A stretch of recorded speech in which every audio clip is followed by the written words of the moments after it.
Hello YouTube, back once again with my film reviews, and tonight I saw the new sci-fi movie Ex Machina.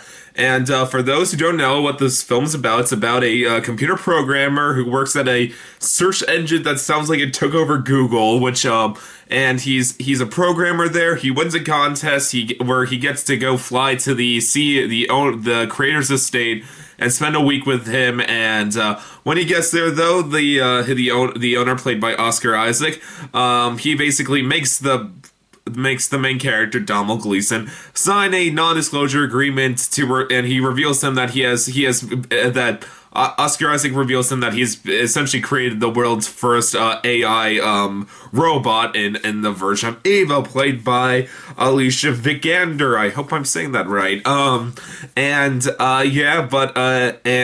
But as the days go on, things start to get more sinister and dark, and and that's what the film's about, and let's talk about it. Now. This was a film I've wanted to see for a while now, but it never showed up in the theater anywhere near me until this weekend, like, as for most people. But I'm glad I saw it because this is a really great sci-fi movie. Let me say that right now. First, let's talk about the good.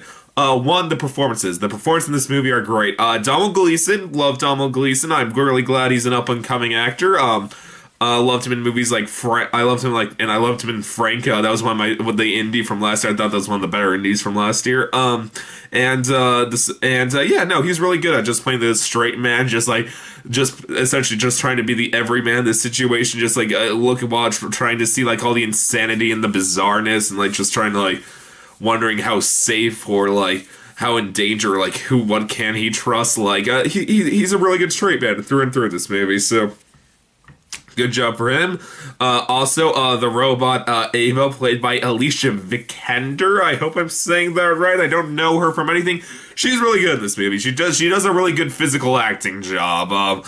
Just making it seem like she is like a robot, but like not like fully robot. Like she doesn't move like incredibly stiff. She does look like she's kind of like the first like basically like major like kind of like plausible human like robot. Just like she kind of moves kind of smoothly, and she says her lines very well. She says that like she does understand things and does pertain information, but like and there is a human aspect to it. But it also feels kind of awkward. Like this is still kind of like a program you're talking to, like just the kind of thing like a Samantha from Her, like just like something like not completely human, like something like that. She does a great job physically and speech-wise, does a great job there.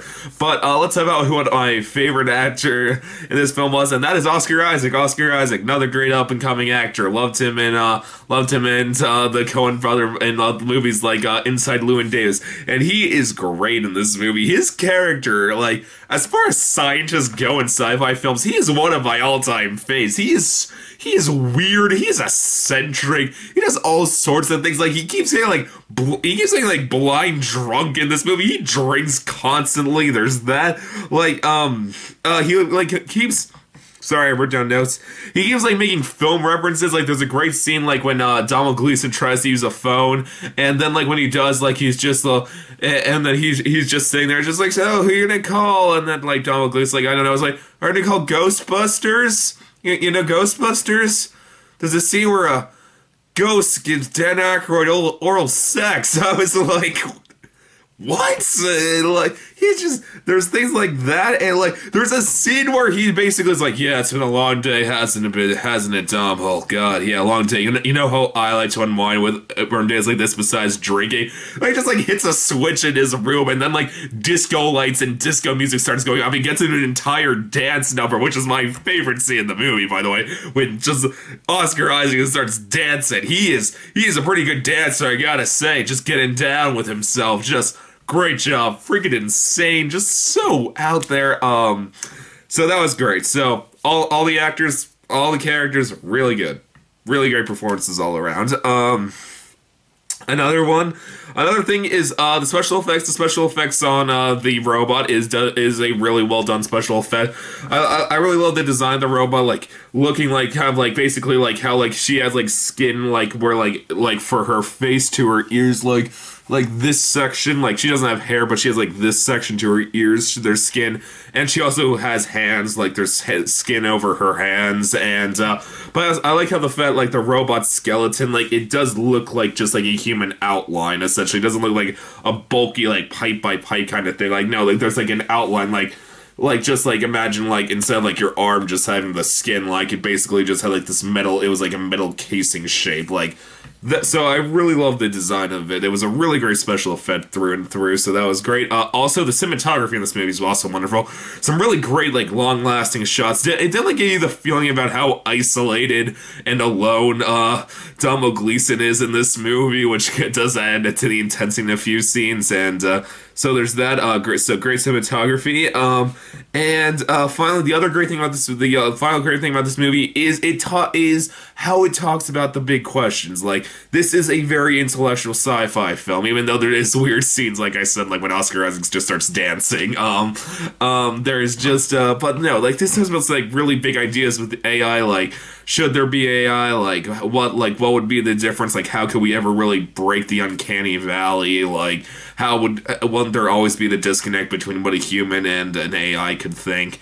And no, it does it really well because I'm gonna compare it to another sci-fi film which I thought was a real disappointment last year, Interstellar. My problem with Interstellar was it brought up some interesting questions.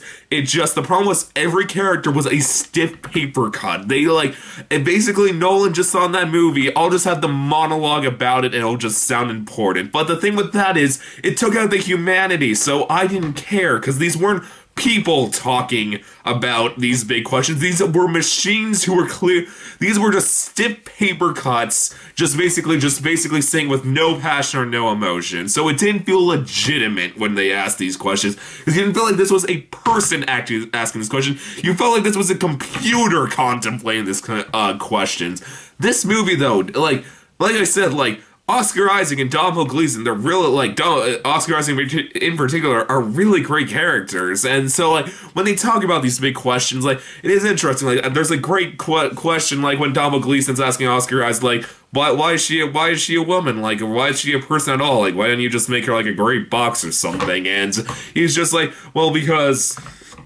He's basically just saying, I think there should just be like that we can, as people, we can be like more attached to something that we can relate to, being a human in the shape of a human. Just like, well, yeah, but like, could this also just mean like that we're only getting attached to this person, like I am because of how she looks, and then he's like, is it that like is the uncanny valley effect still there? But like I just don't care because.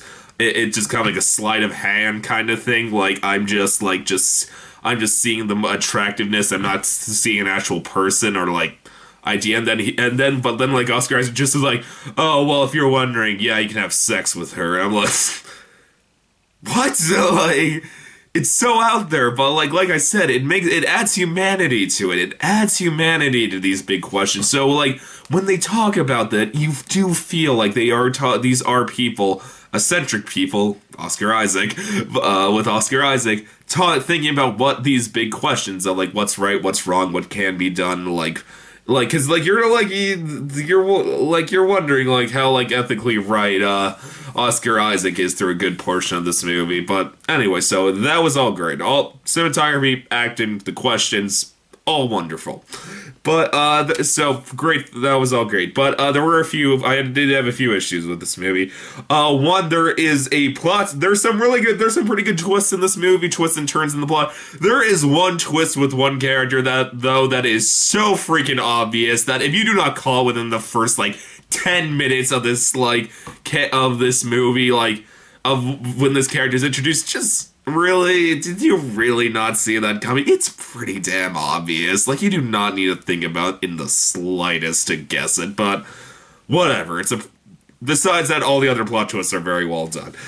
Two of my other issues, I really wish, because this is in the trailer, basically, the robot Ava just starts saying, you shouldn't trust Oscar Isaac, and to Domhnall Gleeson, and, you're wondering, you do, because, Oscar Isaac do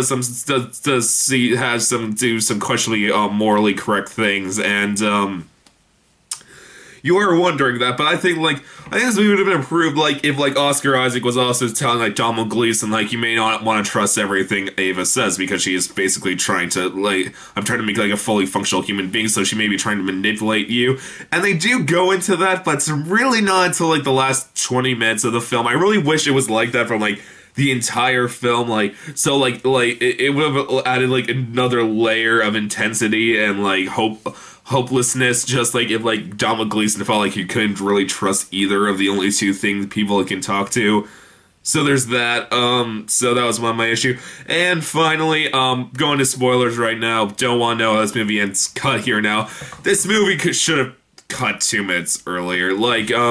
Because okay, for those who don't know and who don't care and just watching this all straight through, the movie ends. The way it ends is basically Donald Gleason, he lets Ava out of her room, and then Ava kills Oscar Isaac, and kills Oscar Isaac, and then what happens is like Ava just tells Donald Gleason like wait here for a minute, like she puts on like her like entire like skin thing, so like she looks completely human now, and then she locks Donald Gleason in like the containment room and then leaves. And basically though, and like there's a brilliant shot, like I said, sometimes there's just a brilliant shot when like Donald Gleason's like on the other side of this glass door, and like Ava's like going on the elevator, and you just like there's like no sound, just like an orchestra score. It's like Donald Gleason's just basically banging in rage on the door, just in tears, thing like basically knowing he's trapped there, just screaming for her, just like waiting for him. Like, just cut there. That would have been your ending, because like it's not like the movie keeps going for 2 more minutes after that, but it's not like there's anything really big happen. It's the same thing. She just walks out, cuts back to Donald Gleason just like pounding on the door, and he keeps coming back and forth like that. Nothing more is that. I'm just like, why didn't you just cut there? Just cut there. Like, it's like when you read an essay and like you like a kid like basically like rewrote the same sentence, just reworded it slightly. It was like that for the last 2 minutes. Like, there wasn't needed that last 2 minutes. Just end it there. Just no reason. Just why? So but yeah, all I can say though is for a final rating, I'm gonna give this movie a solid 4 out of 5 stars. I love this movie. This was a great sci-fi movie. If it had like that whole thing like I'm like Donald Gleason didn't know which one of the two he could trust the entire film, I would have said this was a fantastic sci-fi movie. As it sits though, I think it's a great sci-fi film. Definitely better than last year's Interstellar in my opinion. Way better than Interstellar and talking about these big questions. And it's only an hour and 40 minutes, unlike Interstellar, which was 3 hours, and this talked about the bigger questions way better than Interstellar did in my opinion. But anyway, YouTube, sorry if I was a bit tired, it seemed a bit out of it during this review. It's like 1 in the morning. I had to see a really late showing of this film, and I just want to get my thoughts out. But anyway, YouTube, please subscribe, and I will see you next time. Okay, bye.